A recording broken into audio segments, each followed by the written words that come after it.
As you can see on the calendar, we have another roster update coming this Friday on June 28th. We have roster upgrades and downgrades. And you know what that means. We're going to be going over the best investments for the upcoming roster update. This is, without a doubt, my favorite part of this game. You know, there's a lot of stuff that I don't like, but I will always love investing in live series cards and making these videos for you guys. So let's get into it. So the first player on this list is George Kirby from the Seattle Mariners. Now, George Kirby has established himself as a very good pitcher, and he's also established his style. His style is he has really good control.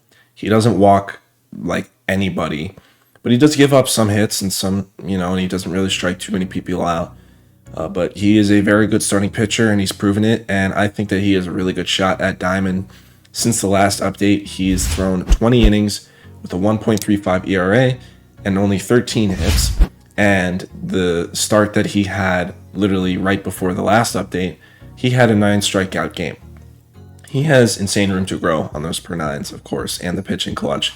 He literally needs like a +3 or a +4 to go to Diamond, and he has a start on Wednesday night. So assuming that goes well, I think he's a good candidate, and he's still decently cheap at around 2,300. If he gets an even bigger upgrade, he could go up to like an 86, making you a lot of stubs.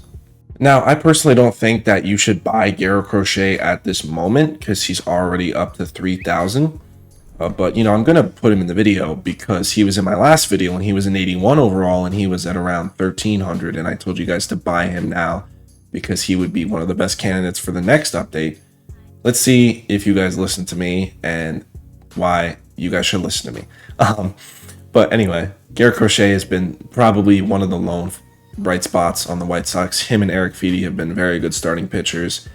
Since the last update, he's had 19 innings, 2.37 ERA, and he's had an 8 strikeout game, a 13 strikeout game, and a 10 strikeout game.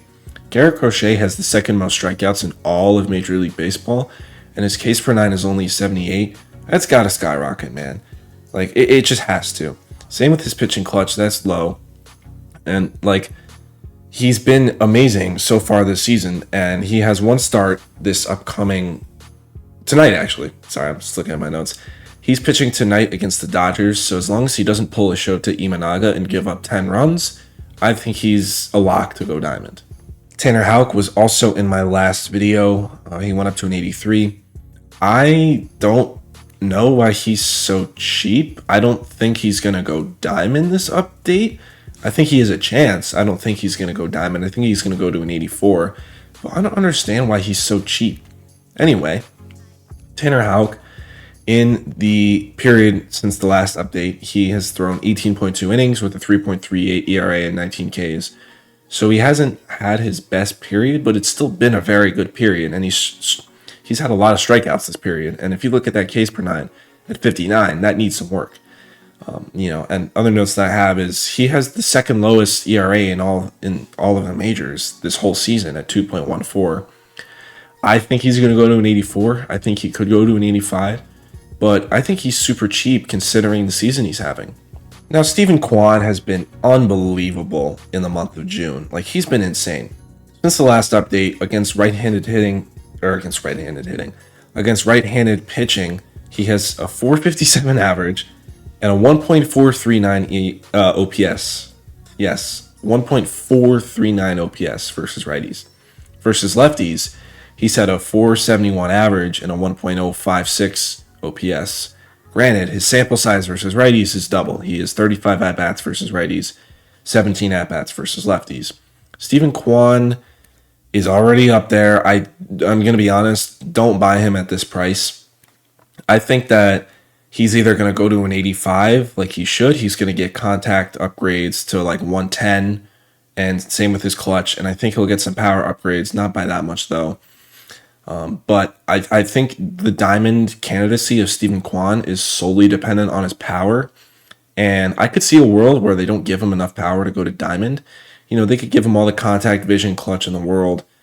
But, just with the algorithm, the power numbers are really holding him back. I think that he should go Diamond, and I think that he will. I just wouldn't be surprised if he goes to an 84 because they don't give him enough power. And what I will say is if he doesn't go diamond and he goes to an 84, that's when you buy him because his price is going to skyrocket down from the 3,000 that he's already at. I feel like people have completely forgotten about how good Jack Flaherty used to be for the St. Louis Cardinals. Back in 2019, he was an ace. He was extremely good, and then he kind of fell off the face of the map. Went to Baltimore at the deadline, was meh for Baltimore, signed with Detroit, and he has been very good this year. And it's super underrated. I feel like he's flown under the radar considering, we're used to Tariq Skubal being their ace. But he's been another ace for Detroit. Since the last update, he's only had 2 starts with 10.2 innings and a .85 ERA. A 0.85 ERA is insane in 2 starts. 14 strikeouts and 8 hits in 2 starts. He's been elite this year, and he's been super under the radar. I think he goes to an 84. I don't think he is enough to go to an 85, but I think it's a steal at that price. He's priced at literally like below the quick sell of an 84 and a little above the quick sell of an 83. He's still super cheap. I think that you should buy Jack Flaherty. I think he's going to go to an 84, and then he's going to go diamond in the next update. When I bought Royce Lewis a week ago, I bought him like 2 hours before he went up from 1,000 a pop to like 1,800 a pop, which he's currently at.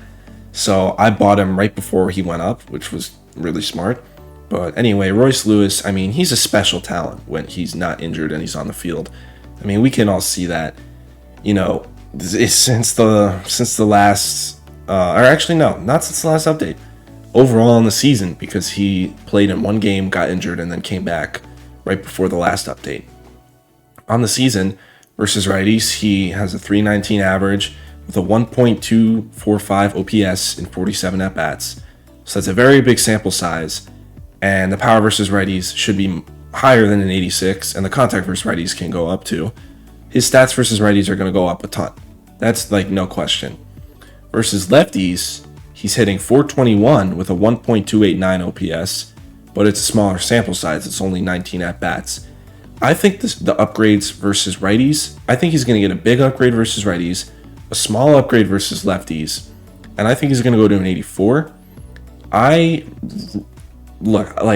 think he's going to go to 84. He's a special talent.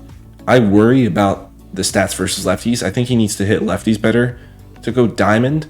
I'm not too worried about it. I don't think you should buy him right now at 1,800. I think he's going to go down after the update. I'm assuming he doesn't go diamond. And then buy so many Royce Lewises after the update. And when he dips down a little in price, I would assume would happen. And the final player in this video is going to be 80 overall Reynaldo Lopez. This is another guy who is really under the radar this year for the Atlanta Braves. He's been insane. Since the last period, he has 17 innings pitched with a 1.06 ERA, 21 Ks, 15 hits, and 3 walks. So the hits are a little high. But if you look at his attributes, for him to go diamond, he would need Ks per 9 to go up, and he would need walks per 9 to go up. And if you remember the stats I just told you, he was really good with strikeouts and walks and not as good with hits, which really plays into favor with his attributes. Reynaldo Lopez has been insane this year. On the season, he's at a 1.57 ERA. I don't know if he qualifies, but if he does, that's definitely number 1 in the MLB. And he's dirt cheap. He's 500 stubs. He's only 100 above his quick sell value. So yeah, that's going to be it for this video. If you guys are new here, follow me on all my social medias, Instagram, Twitter, TikTok. But most importantly, make sure to subscribe right here on YouTube. So yeah, see you guys in the next one. Peace.